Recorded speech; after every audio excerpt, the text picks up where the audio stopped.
on Love is Blind. To love we may find. At the altar we'll decide. And if we like the same girl... Love is Blind is one of the hottest tickets on Netflix. Season 7 was based in Washington, D.C., and hosted some of the most interesting singles in the reality series history.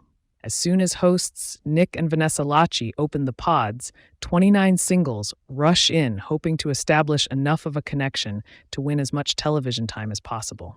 The men deepen their voices and attempt to flirt with the anonymous woman behind the wall who laughs coyly at anything resembling a joke, while playing with their hair and making every effort to sound as attractive as possible. The social experiment has proven successful in gaining a faithful audience, but it's fallen short in terms of establishing a real connection for the majority of couples. While there are outlier couples, such as Lauren and Cameron Hamilton from Season 1 that have defied the stereotypes, most singles do such a great job introducing their representative to a fantasy they envision in the pods that the reality of seeing that person in real life is a drop-off they aren't able to recover from. Season after season, singles enter the pods hesitantly reveal attractive stats about themselves until they find 1 or 2 points of synergy. After finding any semblance of connection, they immediately start love-bombing one another until their 2 weeks in the pods feels like an extreme case of false emotional attachment. For most people, dating relies heavily on proving one has an edge over their competition. For Leo, a 30-year-old art dealer, his alleged financial portfolio gave him the comfort of feeling he was the best catch in the men's dorm. In every conversation Leo entered during his time in the pods, his financial stability and generational wealth managed to take center stage.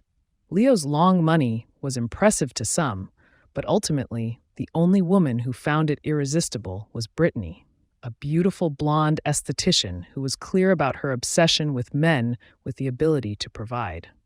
Taylor and Garrett were one of the biggest love stories in the pods, but after leaving for Cancun, the couple continued taking the relationship slow.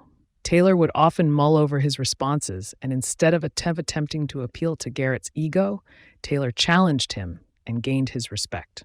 Garrett complimented Taylor, but the majority of his conversation rested on asking her perspectives on family and parenting.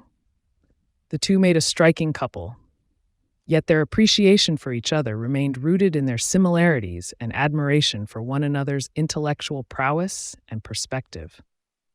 While their colleagues gushed, "I love you," over and over again, Taylor and Garrett asked each other the hard questions and pushed each other to be honest, even when the topics were uneasy and uncomfortable.